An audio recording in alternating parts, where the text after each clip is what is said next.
Welcome to Quantum Mind Hub Stories.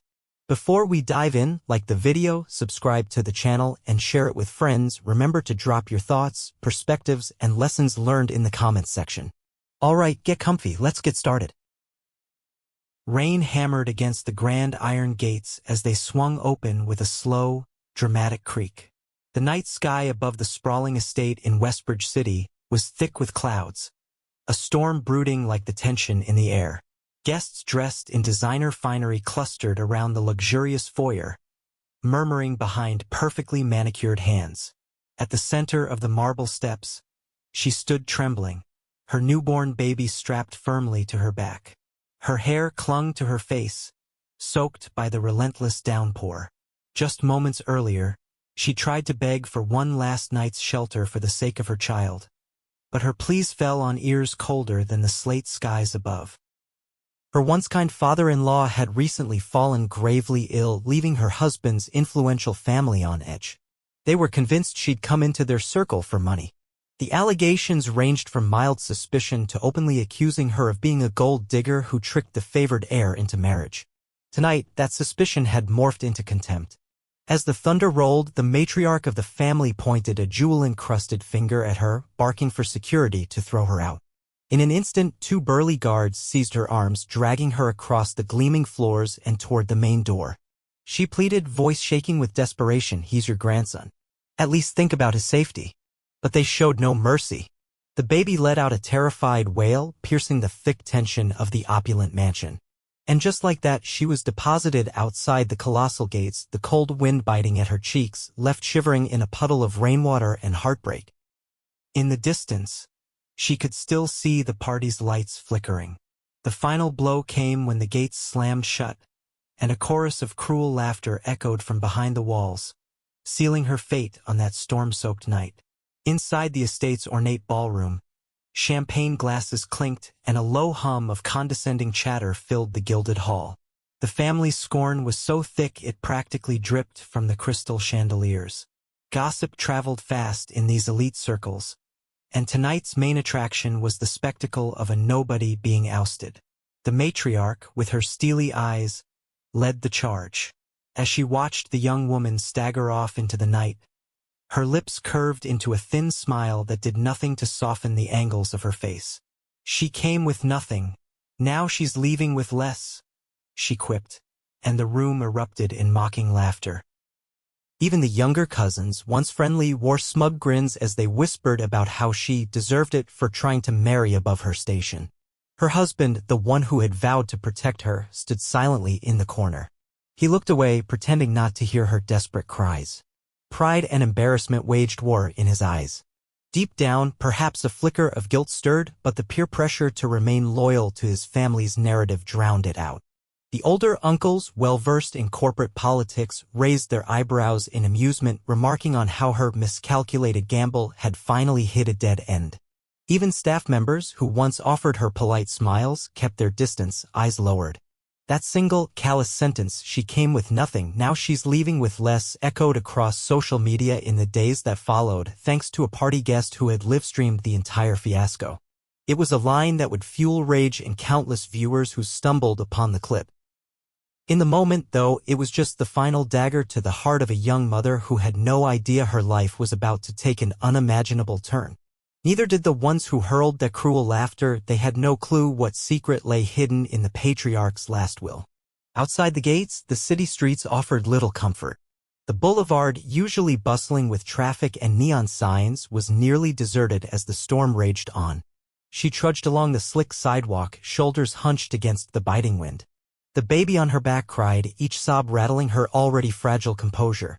Pain jolted through her with every step, but she had no choice. There was nowhere to go. Her family lived hours away in a different state, and she had severed those ties when she married into wealth, naively believing love would conquer all. As lightning lit up the graffiti-stained walls, she found a rundown bus stop and took shaky refuge beneath its small awning. The bench was cold, the distant hum of city life drowned by the relentless downpour. She felt an odd numbness, a disbelief that this was her reality. No money, no phone, just a crying infant who relied on her for everything. Memories of the lavish estate, its heated marble floors and gold-plated doorknobs, seemed like a cruel dream. She whispered to her baby, "We'll be okay," though she had no concrete plan to make it so. A single tear mingled with the raindrops on her cheek as she shivered in her soaked dress. Strangers passed by, some offering pitying glances but no real help. Her mind raced with possibilities. A shelter? A friend? Most of her so-called friends had distanced themselves the moment the family turned on her. She tried to remain steady, but the baby's desperate cries tore at her heart. The storm felt like a reflection of her own turmoil. Everything was dark, cold, and uncertain.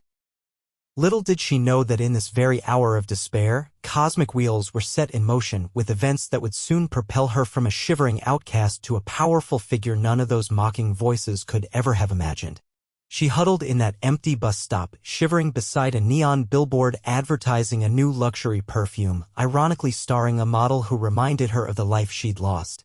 The baby's cries slowly subsided into whimpers, lulled by sheer exhaustion. As she watched the rain hammer the pavement, she couldn't help but recall how it all began. Just 3 years ago, she had been a bright-eyed scholarship student at a prestigious university in the heart of Westbridge City. He was the charming heir from one of the city's wealthiest families, pursuing an MBA with a flair for grand romantic gestures. In the beginning, their love story had been the stuff of fairy tales. Picnics in secret gardens, late-night drives along the coast, whispered vows of forever. His family had seemed welcoming at first. His father, the patriarch, had been kind and imposing figure but warm in his own way. But as soon as talk of marriage surfaced, the family's attitude shifted. They tested her intentions with subtle digs and prying questions about her background. When she insisted she had no desire for their fortune, they smirked, apparently unconvinced. Still, the patriarch extended an olive branch, telling her he saw potential in her. Yet, not everyone was as open-minded. The matriarch especially seemed fixated on painting her as an opportunist. Over time, tensions rose and small slights turned into larger confrontations. She tried to keep love as the guiding light, believing her husband's reassurance that, with time, they would earn the family's respect. However, her pregnancy changed everything. The family accused her of trapping him, and her husband's spine seemed to collapse under family pressure. That's when the deeper cracks in their relationship began to show. Tonight's humiliation was just the final blow, but in these rain-soaked moments, she had no inkling that the patriarch she once admired had left behind a secret that would flip the entire narrative. 3 days passed in a blur of hunger, fear, and relentless searching for a place to stay. By day, she walked the streets, knocking on doors of local social services and crisis shelters. By night, she tried to find temporary refuge wherever she could, an overpass one evening, a friend's couch another, though the friend quickly asked her to leave to avoid drama with the prominent family. She felt like an unwanted guest everywhere she went. It was only through an old newspaper headline she discovered the unthinkable: the patriarch had died just a day after her eviction. Billionaire philanthropist passes away at 68, the headline read, accompanied by a somber black and white photo of the man she'd once come to know as both stern and surprisingly gentle. She hadn't been invited to the funeral. In fact, she hadn't even known about the burial until the coverage was splashed across every media outlet in Westbridge City. Though tears threatened, she felt a pang of regret and a flicker of confusion. Despite the tension, the old man had shown her kindness on numerous occasions. He had once told her, "I see something in you that reminds me of my younger self." Resilience. She had clung to that small piece of validation. Now he was gone, and she wondered if that last tether to the family was severed forever. She pictured the grand funeral she would never attend, limos lined up outside the estate, a flurry of black suits and designer veils, the city's elite paying respects. In the back of her mind, she imagined them using the occasion to further malign her name. If only she had a chance to say goodbye.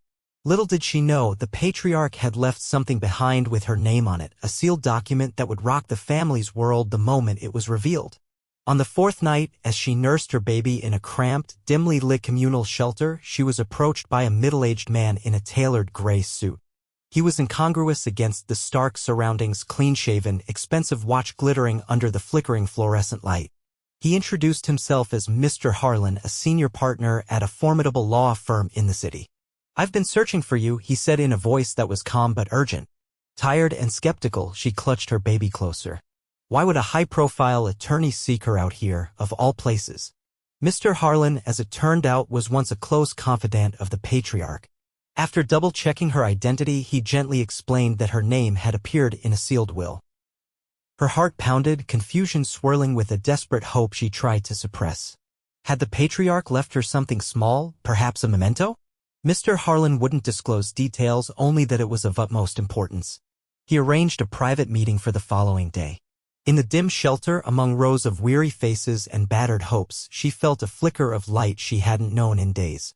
The family had kicked her out with nothing, but the patriarch had left word that could change everything? It seemed too surreal. As soon as Mr. Harlan left, reality returned in the form of a leaky roof dripping water onto the makeshift mattress she had laid out.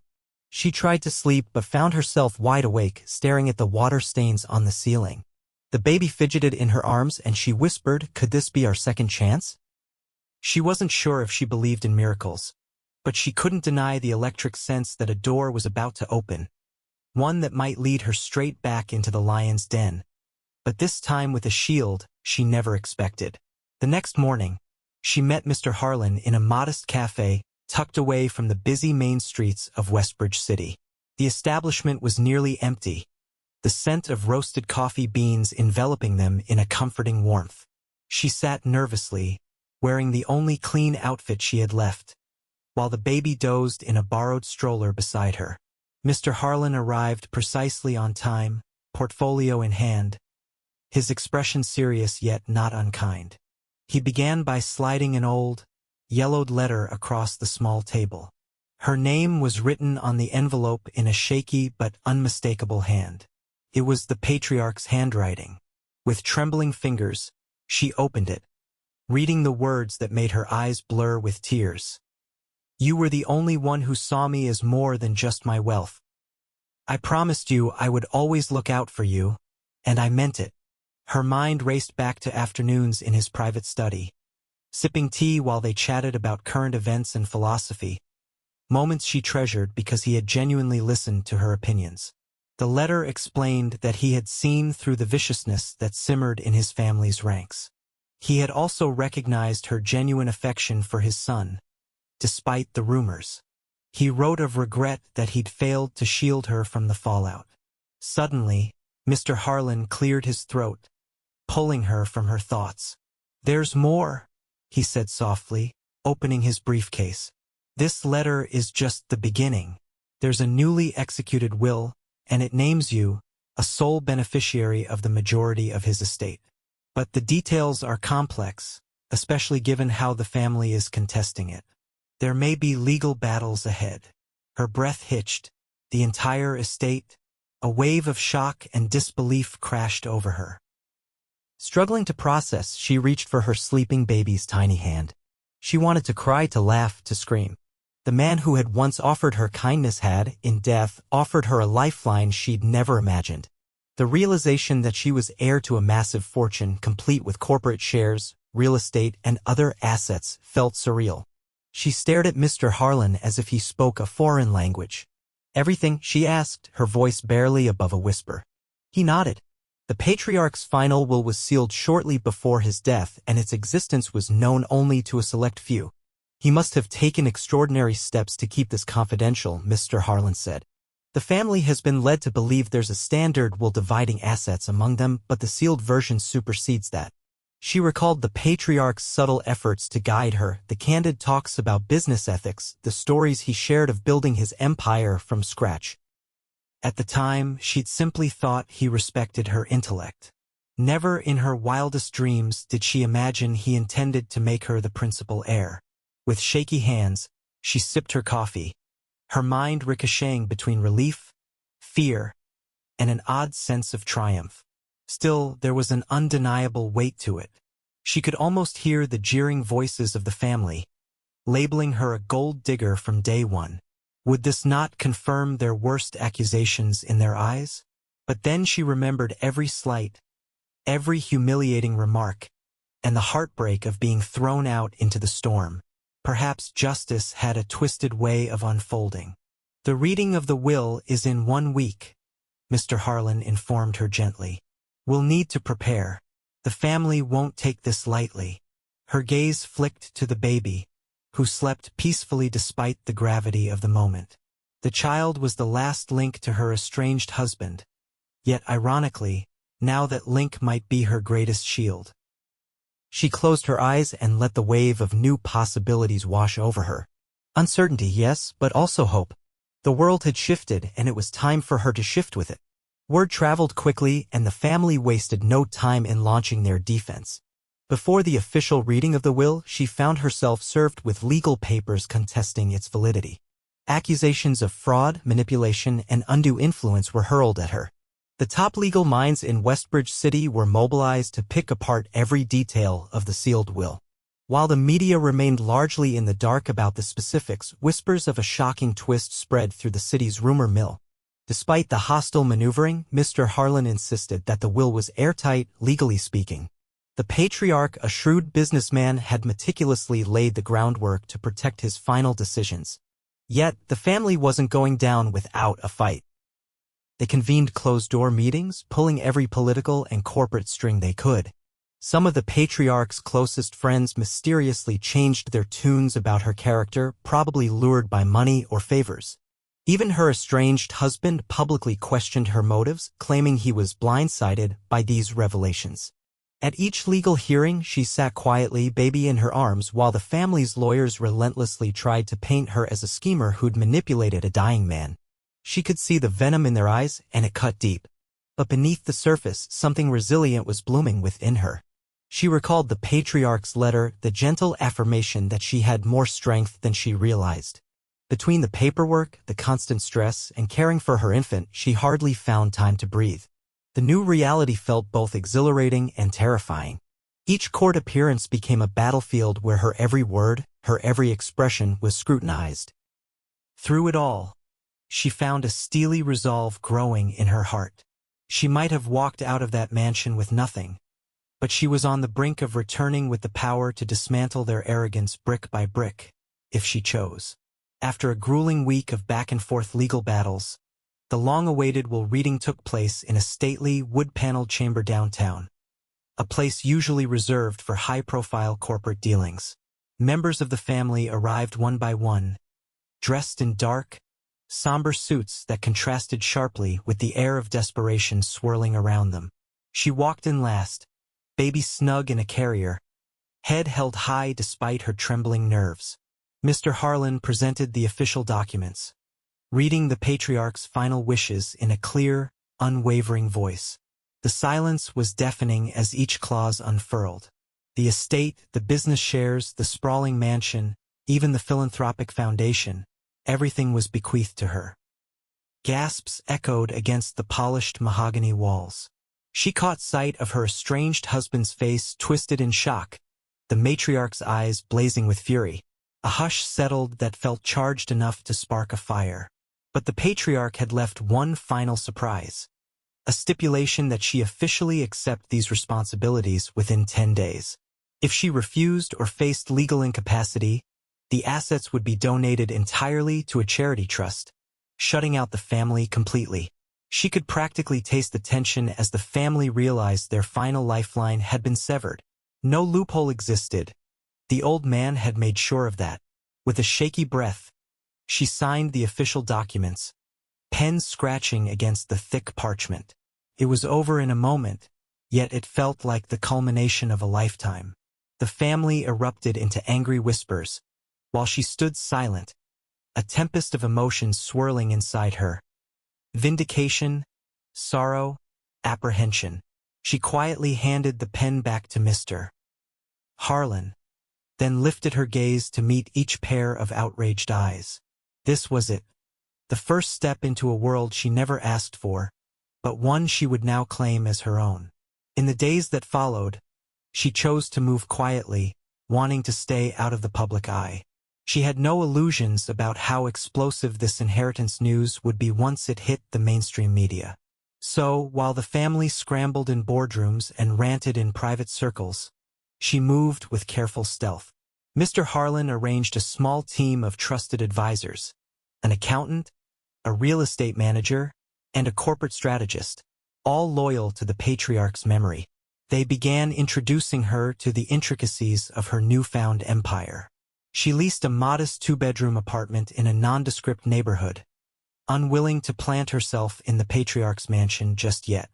The baby's routine brought her moments of sweet normalcy. Diaper changes, lullabies at 3 a.m., amid the whirlwind of corporate meetings. Late at night, when exhaustion tugged at she would open the patriarch's letter and reread his words, remembering why she'd been chosen. Observing from the shadows, she watched the family bleed money on frivolous legal challenges. They tried to buy off attorneys and accountants, but the patriarch's legal fortifications were nearly impenetrable. Some family members leveraged their media connections to leak rumors that she was an imposter, possibly forging her child's paternity. Each new scandal attempt fizzled, though, as official DNA records and marriage certificates proved otherwise. While reporters and paparazzi prowled the gates of the estate, she quietly consolidated the patriarch's holdings. A part of her felt a pang of sorrow. This was never how she imagined stepping into power. But each time she recalled their cruel laughter and that humiliating night in the rain, her resolve hardened. She would claim what was rightfully hers, not for vengeance alone, but to protect her child's future. And if the family thought she would cower or be easily manipulated, they were in for a rude awakening. Soon, the media got wind of the sensational story. A young woman, previously unknown, had inherited the entire empire of Westbridge City's late billionaire. Journalists scrambled to uncover every detail of her past, from her humble upbringing to her university scholarship. Headlines exploded. Shocking twist! Disowned bride turns billionaire heir. Talk shows speculated wildly. Some labeled her a cunning mastermind. Others lauded her as a victim-turned-powerhouse. One morning, as she scrolled through countless online articles, she felt a strange mix of anxiety and grim satisfaction. She stumbled upon a viral video clip from the night she was thrown out, set to dramatic music, the baby's cries echoing hauntingly in the background. The comment section was ablaze with public outrage on her behalf. Strangers demanded the family be held accountable, fueling a social media frenzy that only intensified speculation. At first, she considered releasing a public statement to clarify her position, but her legal team advised her to let the hype settle.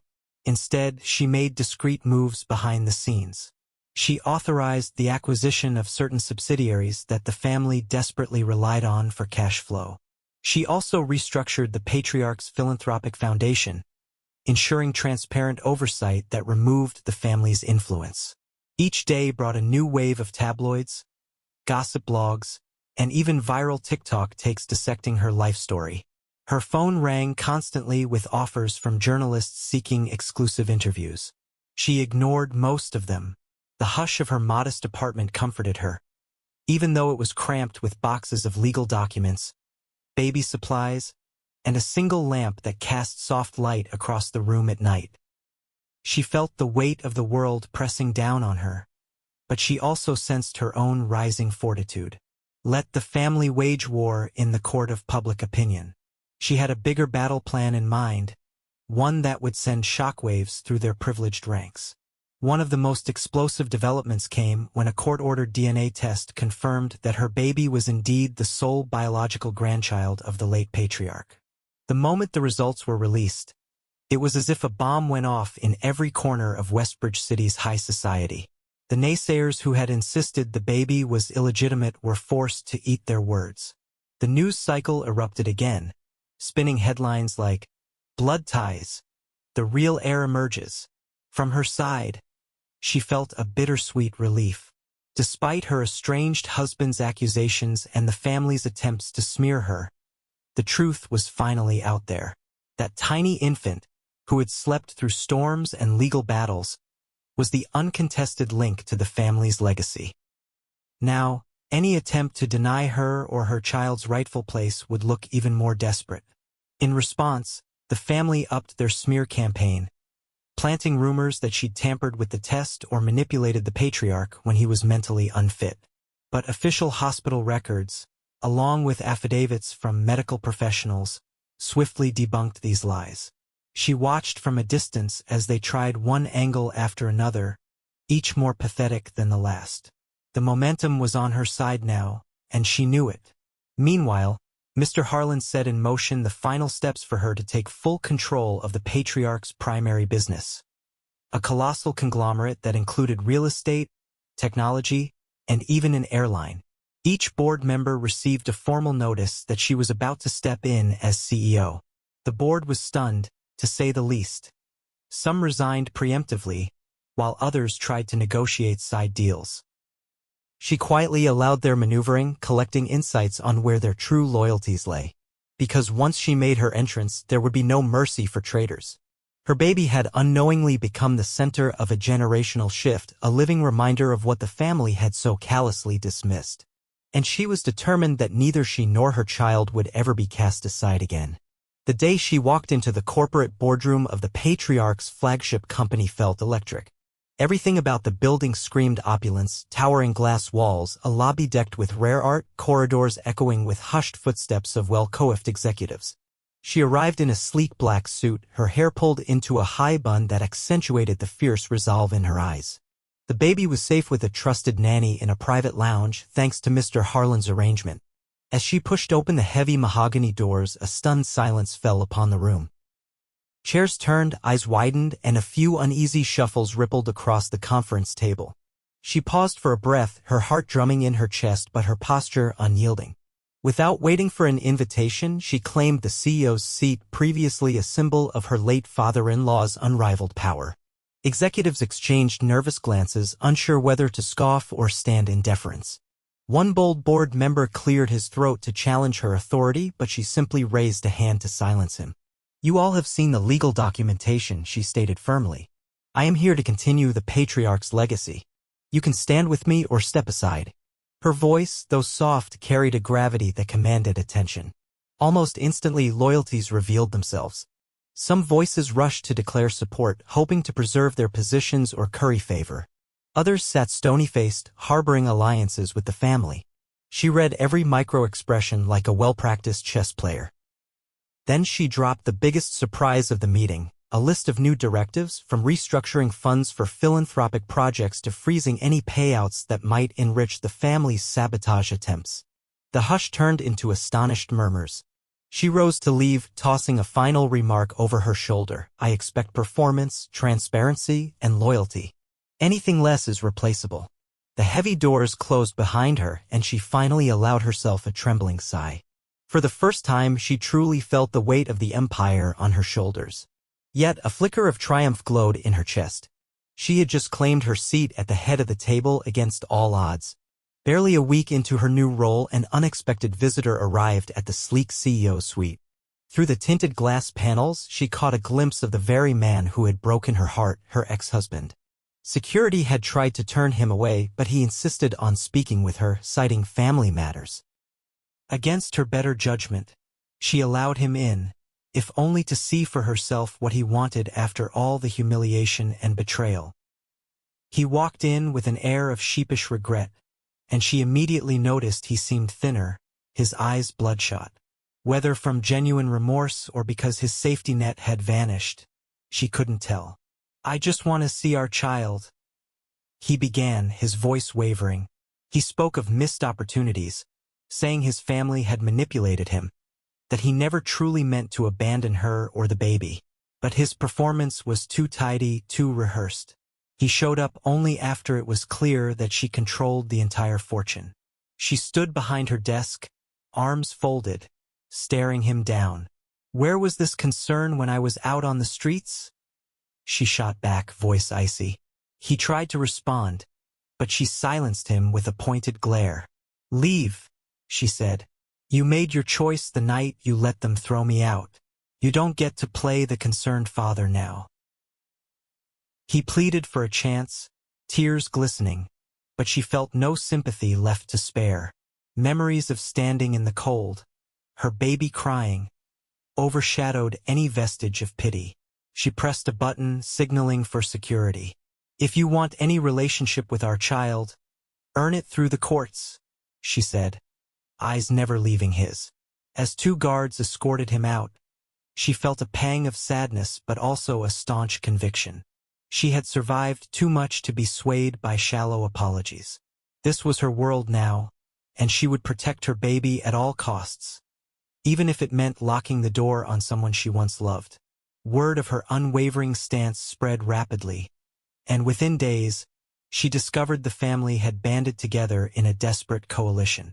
Cousins who barely spoke to each other were now thick as thieves, forging alliances with old business partners who despised her for dethroning them.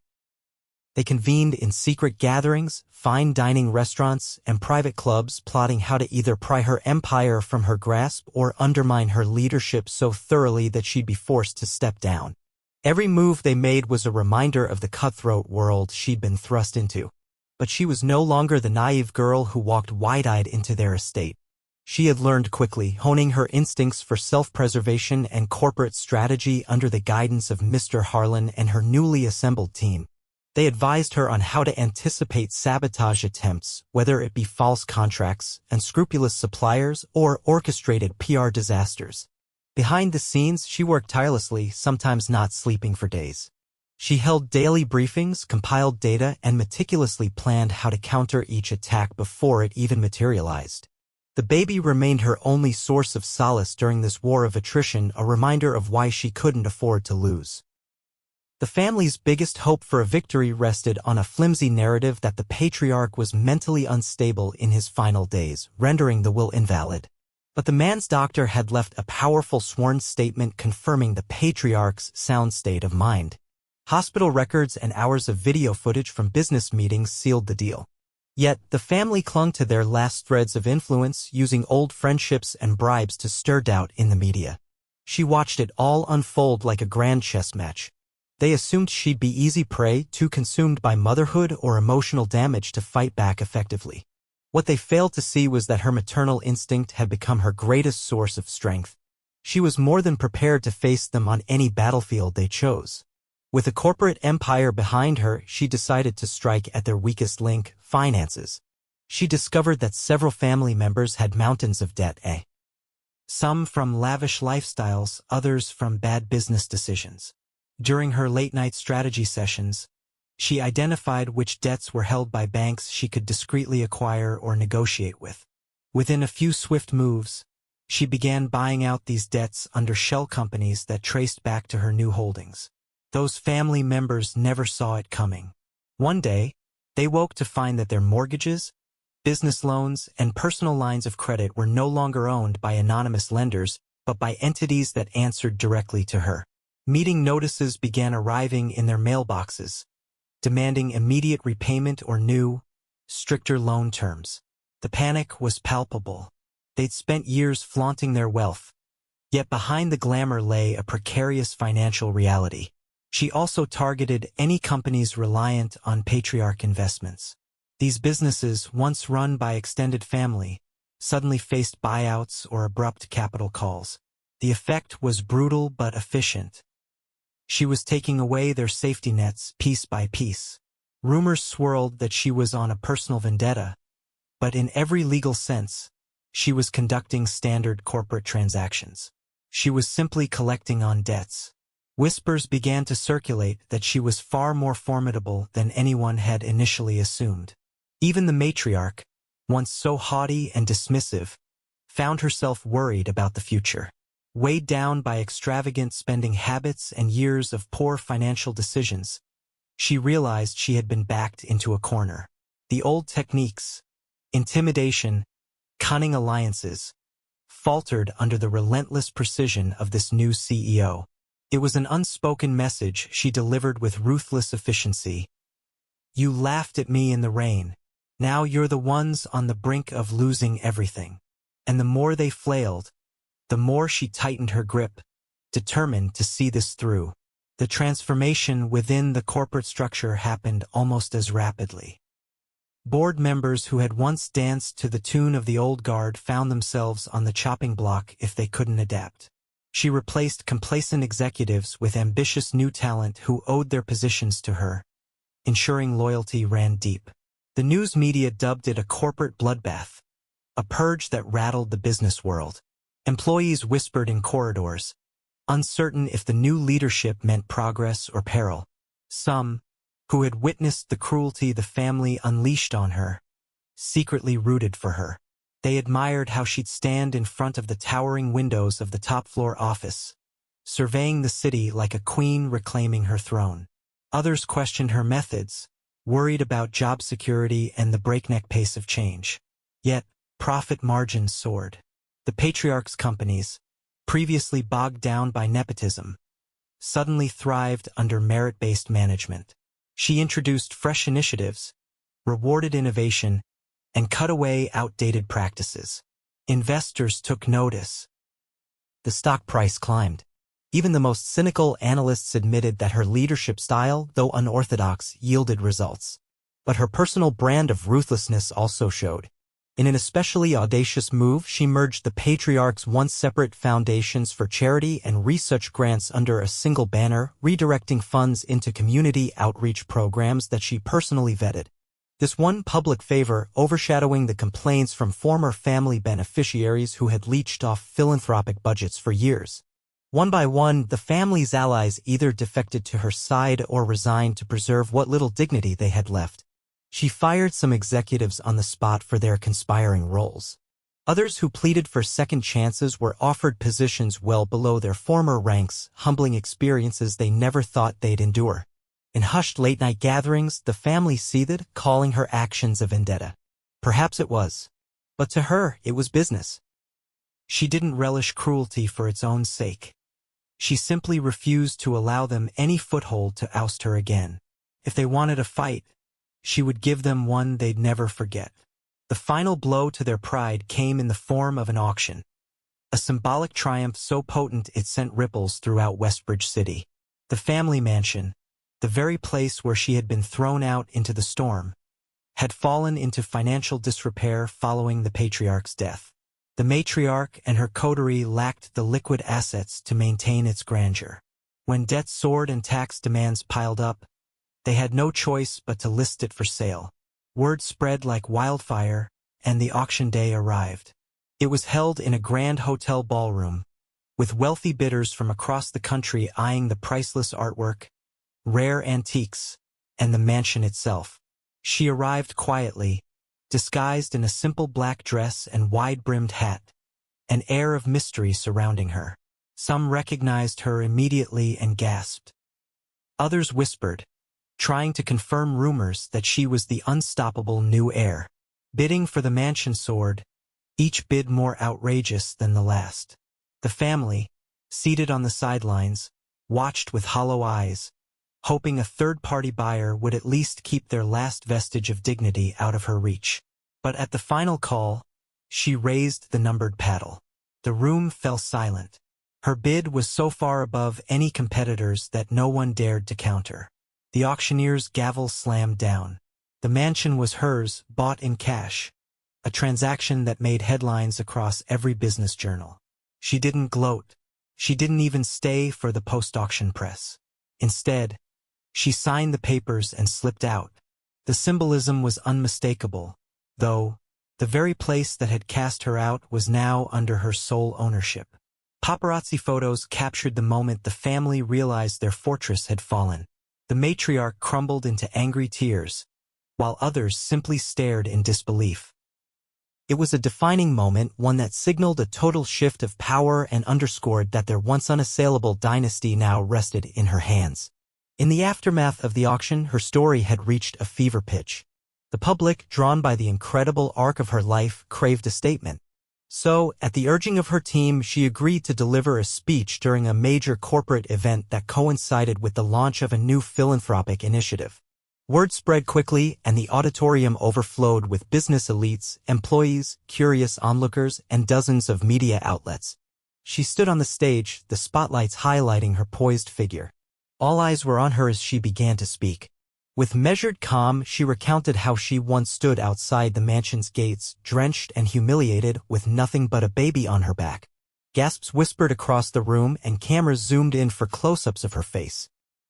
She spoke of betrayal and heartbreak, of the patriarch's unexpected kindness, and ultimately his final gift that changed her world. But it wasn't just about vengeance, she emphasized. It was about resilience and learning to stand strong when the world tried to break you. She choked up briefly, recalling how she held her crying infant in the rain, uncertain if she would see another day of safety. Her voice cracked with raw emotion, and the audience felt the weight of her pain as if it were their own. Some dabbed tears, others nodded in rapt understanding. Finally, she ended with the promise she would use her newfound resources not merely to settle scores but to create opportunities for single mothers and vulnerable individuals who lacked a safety net. The auditorium erupted in thunderous applause. People stood up cheering, their eyes wet with admiration. In that moment, she felt an overwhelming sense of validation. She had transformed her suffering into a platform for change, and the public was behind her. Outside, the family watched on screens, their rage mixed with a grudging awe. She was no longer just the disgraced gold digger. She was a force of nature, propelled by both heartbreak and hope. Galvanized by the overwhelming support, she moved forward with establishing a women's shelter named after her daughter, a safe haven for those who had nowhere else to turn. She chose an old, abandoned hotel on the outskirts of the city, an eyesore to many, but to her, it represented potential rebirth. With her newly consolidated resources, the building underwent rapid renovation.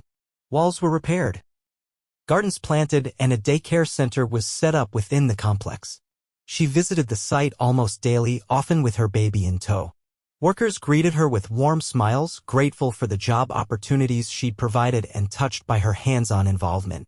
She didn't just sign checks, she learned the names of each architect, each foreman, even the volunteers who came to paint walls on weekends. Within weeks, the once derelict structure transformed into a vibrant community space, complete with counseling rooms, legal aid offices, and dormitories furnished with soft beds. Her announcement of the shelter opening sparked another round of headlines, but this time the story wasn't about family feuds or corporate takeovers. It was about a philanthropic vision rooted in empathy and empowerment. Women from all walks of life began reaching out, some survivors of domestic abuse, others who had lost jobs and faced eviction. She welcomed them all, inspired by the memory of the cold, rainy night when she herself had nowhere to turn. The move was more than just good PR. It was a mission. She remembered how quickly people judged her when she was at her lowest, how society offered few resources to those who couldn't afford high-powered lawyers or didn't have influential friends. Now, she had the means to change that narrative for others. Each ribbon she cut, each room she toured, filled her with a sense of healing. This shelter would be her daughter's legacy, a tangible reminder that sometimes the darkest storms lead to the most radiant dawns. As the city buzzed about her shelter's launch, something else began taking shape in the background. A fierce bidding war among top publishing houses clamoring for her memoir rights. Agents bombarded Mr. Harlan with offers, promising lucrative deals, movie adaptations, and global distribution. Initially, she felt uneasy exposing her deeply personal story to the world, but she also realized it could be a powerful testament to resilience. With careful consideration, she selected a publishing house known for its integrity and commitment to social impact. Over the next weeks, she found herself in late-night meetings with a seasoned editor who helped her structure the narrative. Chapter by chapter, she delved into her upbringing, her college years, the whirlwind romance, and ultimately the downfall that led to her standing at the pinnacle of corporate power. Writing proved both cathartic and painful. She relived moments of trauma, her shame as she was thrown out, her desperation in the rain, and the heartbreak of her husband's betrayal. Yet, she also savored the triumphant beats, the unexpected inheritance, her first corporate victory, and buying the mansion that once cast her out. The memoir's tone was honest, weaving in vulnerable reflections about motherhood, identity, and the brutal cost of revenge. A leaked snippet, where she described cradling her baby in a leaky bus stop, went viral online. Comments flooded in from people who saw themselves in her struggles, praising her courage or admitting they'd felt hopeless at times too. This outpouring of empathy solidified her resolve to publish. It wasn't about sensationalizing her pain. It was about shedding light on the grim realities of elitism and offering a message of perseverance.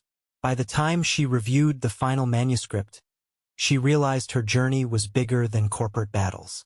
It was a universal story of faith in oneself, of surviving betrayal, heartbreak, and public mockery to stand tall again.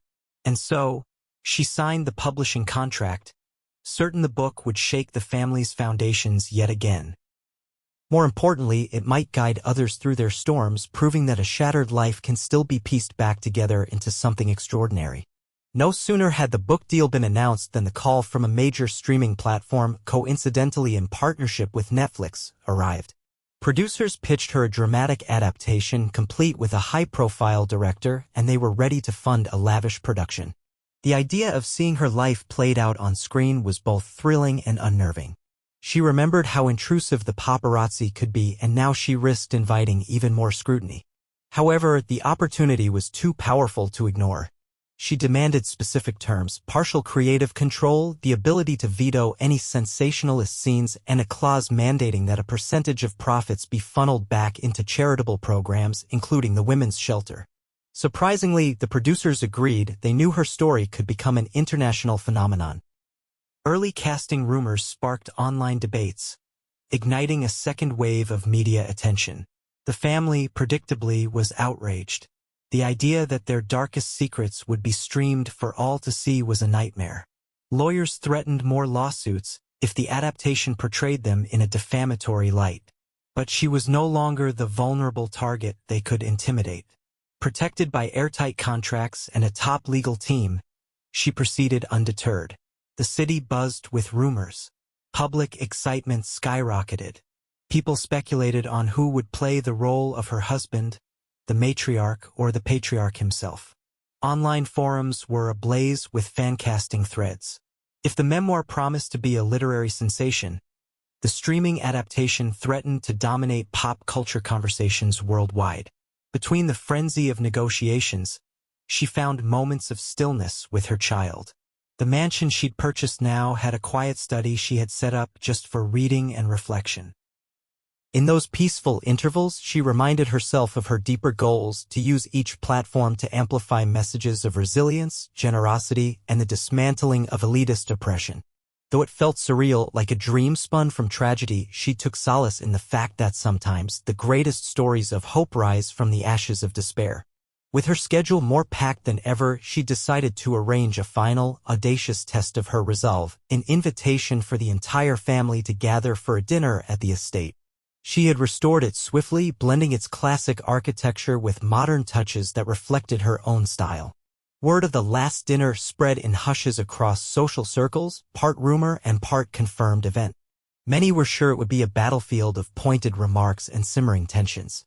On the designated evening, luxury cars pulled up to the newly renovated mansion. The family members, dressed in their finest clothes, some defiantly so, others nervously, stepped onto the same marble floors where they had once laughed at her.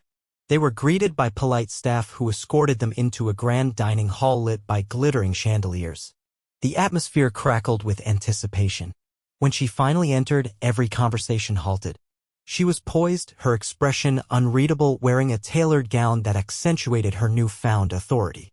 Each family member displayed a range of reactions, from barely concealed contempt to overt attempts at reconciliation. Her estranged husband stood near the center, visibly anxious. The matriarch clutched her designer purse as if it were a shield. They took their seats at a long table adorned with fresh flowers and polished cutlery. The meal began in tense silence. Soft music played in the background, almost mocking the uneasy quiet. Finally, she broke the ice with a toast. Holding up her glass, she addressed them all. "To the family who taught me life's hardest lessons," she said, voice resonating through the cavernous hall. "Let this night remind us that every choice has consequences." Forks clinked against porcelain, and she saw the flicker of disquiet on their faces. They had come expecting either to be humiliated or to stage some dramatic confrontation. Instead, she maintained a controlled calm, directing the evening with the grace of a seasoned conductor. They were on her territory now, grappling with the reality that the power dynamic had irrevocably shifted. And as the first course was served, it became clear that the story they had written off as a mere footnote in their wealth had now become the headline in all their lives. Halfway through the meal, tension simmered to a boiling point. Polite conversation about the decor or the weather gave way to guarded remarks about business, betrayal, and the gargantuan elephant in the room. Her ownership of everything they once considered untouchably theirs. Sensing the undercurrent of hostility, she decided to acknowledge it head-on. Rising from her chair, she walked to the head of the table, the place where the patriarch would have once presided. The family watched, riveted, as she took a deep breath.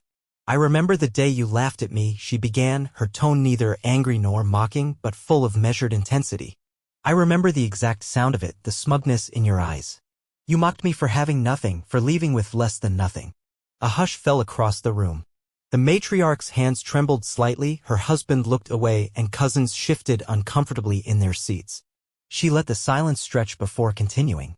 "That was the moment you shattered my faith and kindness. But ironically, it also ignited the strongest part of me. And for that, I suppose I owe you a strange sort of gratitude." Her gaze swept across each stunned face. The baby's distant coo in a nearby room added a poignant note to the silence. She recalled that night in the rain, her desperation, the heartbreak, and the singular resolve that kept her going.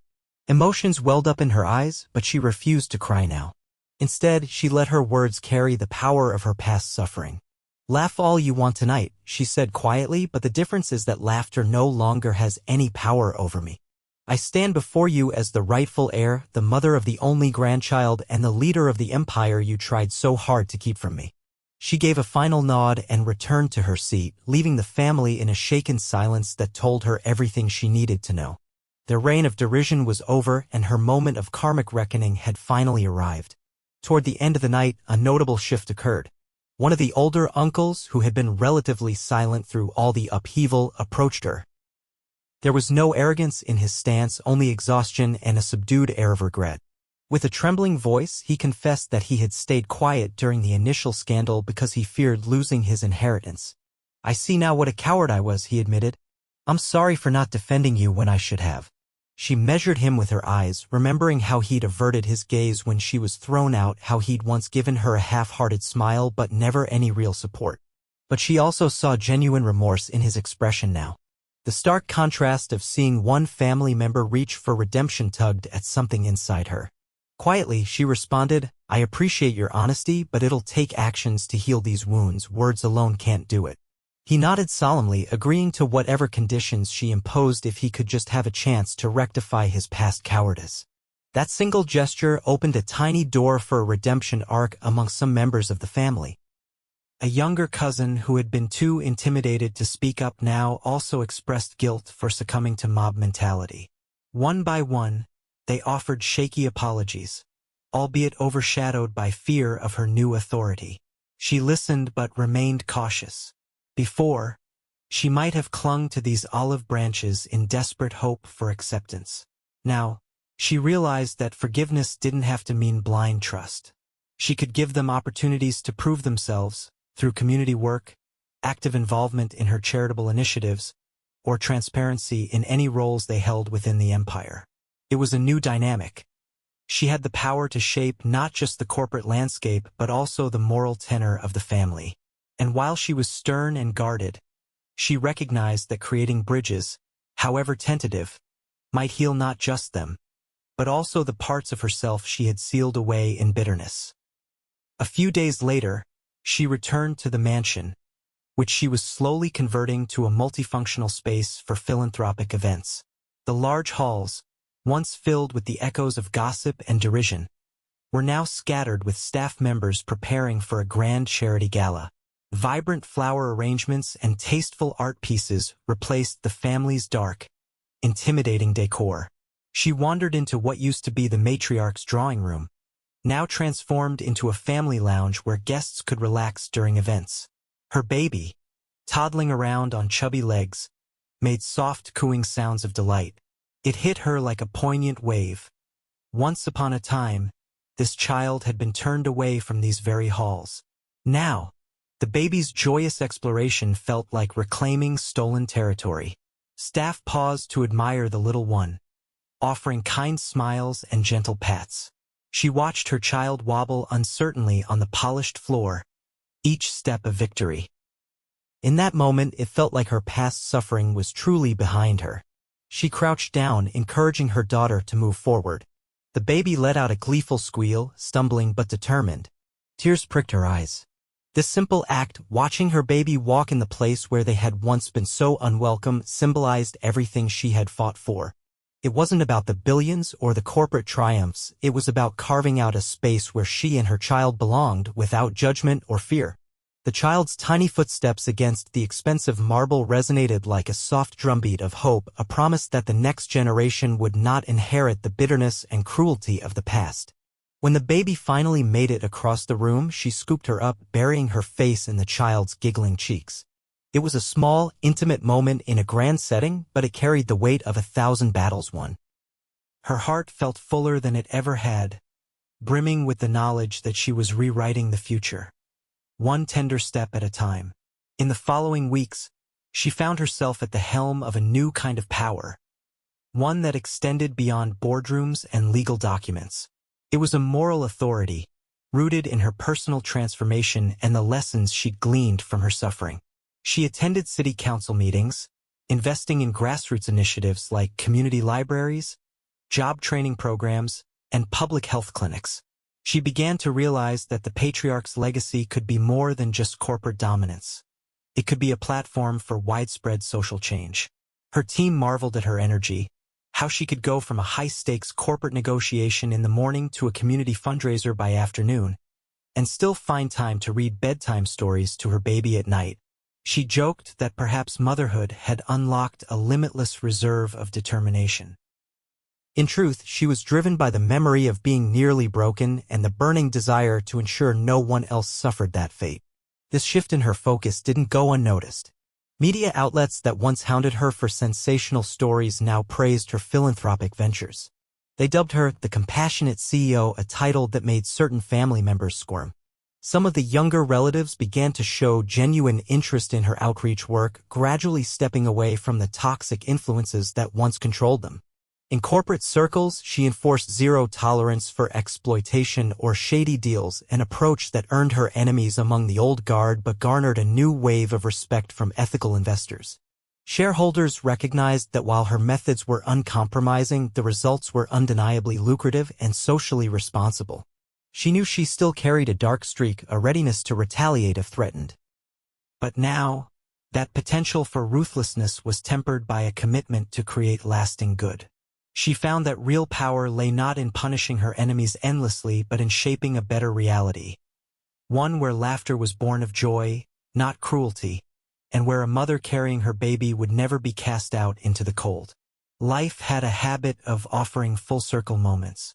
One afternoon, while sorting through old documents in the patriarch's study, she discovered another letter tucked away in a secret compartment of his antique desk. The paper was fragile. The ink faded, but the words were clear. It was addressed to her, dated just days before his passing. "My dear girl," it began, "I know I've left you with an enormous burden, but also with the freedom to become anything you wish. You remind me of my younger self in your tenacity and unyielding spirit. I see the good in you and trust you'll do what I could not. Bring genuine warmth and compassion to a world that often values wealth above humanity." Her eyes brimmed with tears. She could almost hear his voice, gravelly yet kind, in every line. The letter revealed regrets he'd carried, how he'd turned a blind eye to the family's entitlement, how he'd allowed greed to corrode their moral compass. He hoped she would use her inheritance to redeem a legacy marred by arrogance. The discovery left her emotional, standing in the hushed space where the patriarch once conducted high-stakes business. She pressed the letter to her heart, whispering her gratitude into the emptiness. It felt like a final blessing, a fatherly benediction she had yearned for. In that moment, any lingering resentment she held toward him melted away. She realized he had not just given her an empire, he had given her a mission. A second chance to steer a mighty ship away from the destructive waters of elitism toward a horizon of genuine community care. Folding the letter carefully, she locked it in a small safe alongside other personal keepsakes. This wasn't just a piece of paper. It was a guiding star, a reminder that love and kindness could flourish even within the walls of power. And with that, she stepped out of the study feeling lighter, more determined than ever to balance justice with compassion. Standing on a sunny balcony overlooking the estate's sprawling gardens, she held her daughter close. The child giggled, reaching for the golden rays that danced across her small fingers. Gone were the days of cold, wet nights and whispered humiliation. In their place stood a future paved with confidence and possibility. The two of them now owned every inch of this land, every piece of marble, and every blossoming flower. What began as heartbreak had become an extraordinary journey, from an outcast mocked at the gates to the inheritor of a grand empire, from a trembling mother in the rain to a poised leader championing social change. The circle had closed, but not in darkness. It ended in triumph and renewal. She had defeated those who once considered her worthless, yet in doing so, she also found something far greater than revenge: purpose, empathy, and a fierce dedication to protect the vulnerable. Standing there, she reflected on how life could flip in an instant. One sealed will, one letter, one moment of compassion from a dying patriarch had turned her life around. Yet it was her own courage and love for her child that propelled her forward when all seemed lost. She lowered her gaze to the little one in her arms who squirmed happily in the dappled sunlight. The child was living proof that the darkest storm could yield the brightest dawn.